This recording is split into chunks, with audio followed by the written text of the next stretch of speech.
In this lesson, you'll start learning about text hierarchy in a design and how to use the Shift key to move text in a document.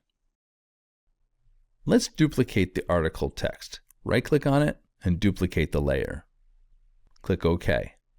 Let's move the new text down, and when you move it down, press the Shift key at the same time. The Shift key will constrain the text to go straight up and down. Let's make this text a little bit smaller. We're working with hierarchy in typography now. The title is really big, the article is smaller, and then the article text that describes the article is going to be even smaller. Let's do a Command T to transform.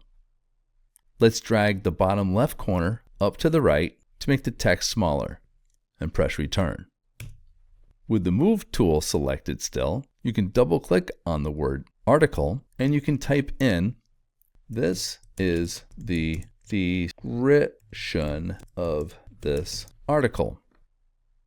Since the sentence is very long and it goes into the image area of where the person's face is going to be, we'll have these words on the first line. At the end of the word "the," press Return. At the end of the word "of," press Return. And then select the Move tool. This lesson will continue in the next video.